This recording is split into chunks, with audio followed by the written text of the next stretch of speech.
Greetings, everyone. Welcome back to another episode here on True Confessions Naija. The story you are about to listen to comes from a mail we received from one of our sisters, and the message it reads like this: Good day, Uncle Ori. Hello, family. Today, I want to share something very personal, and I ask you to listen to me with an open heart.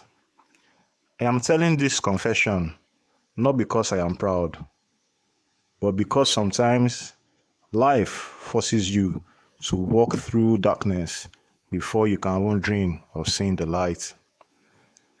So, my brothers and sisters, my story begins like this. I grew up in a very poor neighborhood. My mom was not a bad woman. She was actually very loving and strong. But poverty broke her. Poverty forced her to date questionable men who never truly cared about her or us, but men she thought could at least put food on the table. From as early as I can remember, I saw my mother sacrificing her dignity just so we could eat. Sometimes she would follow these men to taverns, not because she enjoyed drinking, no, but because she was afraid another woman might take her man away. She thought by following him, she could keep the relationship alive. But every time they came back home, it would end in fights, insults, and sometimes even extreme violence. We lived in a tiny three-bedroom shack. One small space served as the living room, the other as a kitchen, and the last as a bedroom. There was no privacy, and because of that, sometimes when my mom wasn't home, these men they would take advantage of me. I was just a child. I don't want to go into the graphic details, but let me tell you, the pain of being abused by men who are supposed to be like father figures is something that never leaves you. And you know what hurts the most? People judged me. They gossiped things. They thought I was promiscuous, when in reality, I was just a child being violated. Despite everything, I made a promise to myself I will not be like my mom. I will not depend on men. I will go to school. I will go to the university, and I will change my family's life. That was my dream. I wanted to study hard, get good grades, and break the curse of poverty. I kept telling myself, one day my mom will not cry at night because of hunger. One day my siblings will not be mocked at school because they don't have shoes.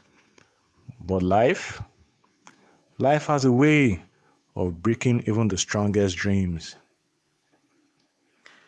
When I was in grade 11, I met a young man.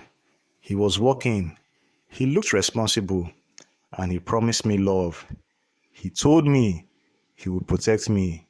He would never leave me. And after all I had been through, I wanted to believe him. I wanted to finally feel loved. But after sleeping with him, I found out I was pregnant. I was scared, but I was also hopeful. I thought maybe this was my chance at building a family different from the broken one I had grown up in. When I told him, his reaction shattered me. He called me names. He accused me of being a prostitute. He even brought up ugly rumors that I had slept with one of my mother's boyfriends. Can you imagine the humiliation? I tried to explain that what had happened to me was abuse, not my choice. But he already judged me. He denied the pregnancy. He said, that's not my child. He offered me money, not for the baby, but for an abortion. I was just a teenager, broken, ashamed, and scared of being humiliated further. I gave in. I went for an illegal abortion. It was one of the most painful experiences of my life, not just physically, but emotionally. I remember lying there, bleeding, thinking, this is the price I pay for trying to find love. That day, something inside me died. After that, I tried to move on. I dated here and there, but every relationship ended in heartbreak. I threw myself into work. I became a cashier, working under an Indian manager. At first, he was kind, but later, he introduced me to a secret hustle. He told me there were deliveries coming into the shop and could take some stock, sell it fast, and make money behind the boss's back. I was desperate for money, desperate to escape poverty, so I agreed. For a while, it worked. We were making small money on the side, but then everything collapsed. The manager was caught, and to save himself, he told the boss we were the ones helping him. We were fired immediately. That was another turning point. I felt like life was cursing me at every step. But with the little money I had, I started an internet cafe. At first, I thought, this is it, my breakthrough. But business was slow. The money was never enough. Bills piled up. Hunger came back. And when you are the breadwinner, there's no one you can cry to. That's when I made the decision that changed everything. I knew some women in my area who were selling their bodies for money. At first, I judged them, but when hunger knocked at my door, when my siblings looked at me expecting food, I realized I had no choice. I joined them. I started selling myself. At first, it was cheap men, construction workers, migrants, drunk men from taverns. They would look at me and say, "You are too beautiful to be here. Why are you doing this?" But beauty doesn't feed a hungry stomach. Then one day, another prostitute told me, "You are wasting yourself. You need rich clients. I know someone who can help you." That was how I entered the world of rituals. She introduced me to a Nigerian woman who owned a salon. Behind her salon, she practiced strange things, rituals to make men spend money on women. The first time I went there, she made me bathe with strange herbs. As I was washing, the water turned black. She told me, "Don't worry, it's your bad luck leaving your body." Then she gave me burning candles and instructed me to place them near my private parts. I was terrified, but when I obeyed, it didn't burn me. She said, "Now your private part is like fire. Any man who sleeps with you will always come back. He will spend more on you." And indeed, after that ritual, clients started spending big, like big money. But it didn't stop there. She later told me, "You have blood crying in your life. Did you ever kill someone?" I said no. She looked at me and said, "Ah, I see. You had an abortion. That child's blood is crying against you." Her brother came later, very rich, with piles of money on his table. He said, "Your life is cursed because of that abortion. We can fix it. We will do it for free." They gave me a metallic plate from Nigeria. They told me to urinate in it overnight. When I did, I started dreaming of snakes inside my womb. I went back and they confirmed it. Yes, the snakes are there. They'll clean you.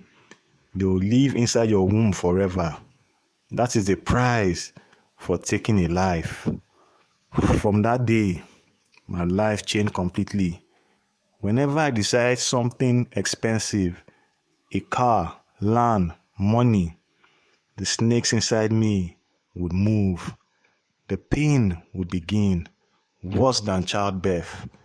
I would squat, screaming, as if giving birth. Then the snakes would vomit money onto the floor. Yes, I became rich. I bought my mom a house. I bought land. I stopped hustling small. Now, I only sleep with high-profile men. They don't know that they are trapped by charms, that they are giving me money because of rituals done on my body. But behind the money, behind the fancy life, is pain, real pain. The snakes never leave me. Every time I want more, I must suffer. Every luxury I have has been bought with tears and blood. So, my brothers and sisters, I ask you, is this life? Yes, I escape poverty. Yes, I provide for my family, but at what cost? My womb is no longer mine. My body is no longer mine. My soul, I don't even know if it's mine anymore.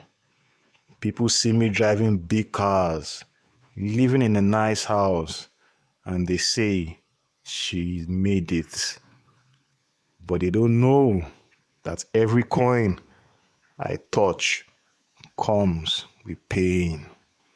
This is my confession. This is my truth. Sharing this with you all has been important to me, and I look forward to engaging with your responses in the comments. Dear listeners, right there was a message that was sent to me by one of our sisters. I always try to talk to her in the comment section. Things they really happen for this our world. Wow.